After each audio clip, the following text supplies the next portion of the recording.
Dans cette vidéo de calcul mental, nous allons apprendre à diviser un nombre entier ou bien un nombre décimal par 10. Nous commençons par un nombre entier, 3201 divisé par 10. Peux-tu donner la réponse de cela rapidement? Petite pause. Pour effectuer ce travail et surtout pour l'expliquer, je vais réutiliser le tableau de numération que tu connais. Je place le 1 de l'unité et ensuite je place dizaines, centaines, unités de 1000. Je vais rapidement parce que tu sais très bien le faire. Et pour diviser par 10, cela signifie que 3201 sera 10 fois plus petit. Cela signifie que je vais devoir décaler puisque l'unité de 1000 deviendra des centaines. Les centaines deviendront des dizaines, les dizaines des unités, et les unités deviendront des dixièmes. Et je n'oublie pas bien sûr d'écrire ma virgule. La réponse est donc 320,1. 320,1 est 10 fois plus petit que 3201. Voilà comment on peut écrire de trois façons différentes divisé par 10. Tout simplement divisé par 10, je peux dire aussi que je le multiplie par 1 dixième, donc il sera toujours 10 fois plus petit, ou je peux le multiplier par 0,1, c'est-à-dire par 1 dixième, et ce nombre sera donc 10 fois plus petit que le nombre initial. Voici ce nombre désormais, 21 096,65, c'est un nombre décimal, essaie de trouver le nombre qui est 10 fois plus petit que lui. Petite pause. Bien entendu, j'écris notre tableau de numération et je vais placer tout d'abord la virgule pour être bien certain que je sépare bien la partie entière de la partie décimale. Là, je peux commencer soit par la partie entière, soit par la partie décimale. Je vais commencer par la partie décimale et je vais terminer par la partie entière en commençant bien sûr par l'unité et par la suite bien sûr les autres, c'est-à-dire dizaines, centaines, unités de 1000 et dizaines de 1000, comme ceci. Et donc ce nombre, je vais lui donner une valeur 10 fois moindre. Donc j'étais ici, et voici comment je vais faire. Les dizaines de 1000 vont devenir des unités de 1000, etc., etc., jusqu'aux dixièmes qui vont devenir des centièmes. Et je n'oublie pas d'écrire bien entendu la virgule. Et 2109,665 est donc 10 fois plus petit que 21 096,65.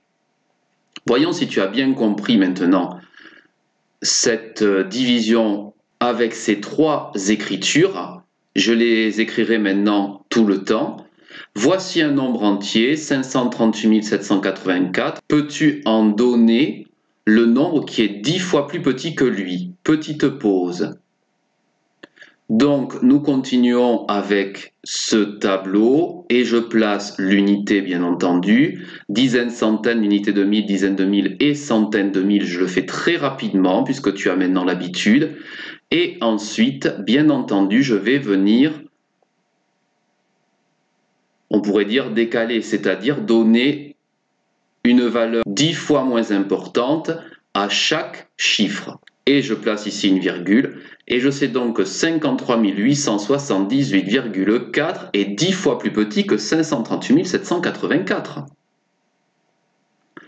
Peux-tu effectuer cette opération très rapidement? Petite pause.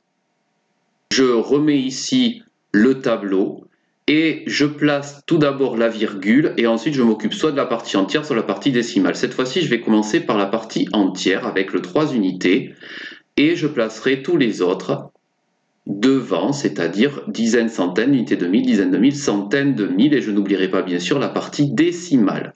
Nous allons lui donner une valeur 10 fois moindre, 10 fois moins importante, comme ceci.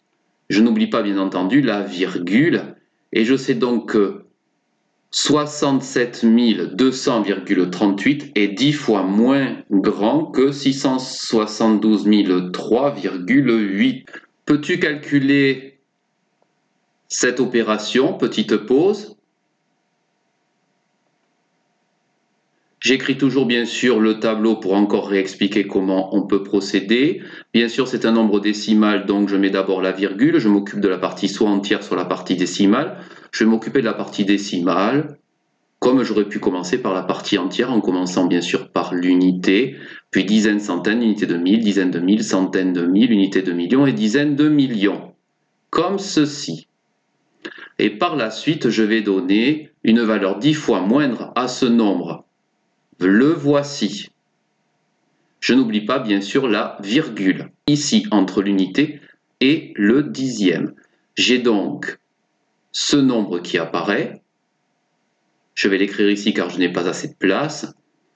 Et on sait donc que 2 738 439,1748 est 10 fois plus petit que le nombre initial. Alors ici, tu auras peut-être hésité parce que le tableau ne contient pas d'autres cases. Bien sûr, les nombres sont infinis, donc là, il s'agira de la case des 10 millièmes. Peux-tu donner à ce nombre une valeur 10 fois moindre? Petite pause. Bien sûr, je réécrirai le tableau. Il s'agit d'un nombre décimal, j'écris tout d'abord la virgule, puis je vais placer la partie entière, cette fois-ci, en premier. Ça changera un peu. Et ensuite, après l'unité dizaines, centaines, unités de mille, dizaines de mille, centaines de mille et unités de millions. Et bien sûr, je terminerai par la partie décimale. Et je vais lui donner une valeur 10 fois moindre, c'est-à-dire multiplié par 0,1. Et voici. Je n'oublie pas bien sûr la virgule. Et je sais que 821 950,37 est 10 fois plus petit que 8 219 503,7. J'espère que tu as bien compris comment on divise un nombre entier ou un nombre décimal par 10 et surtout comment on l'écrit avec les trois écritures différentes.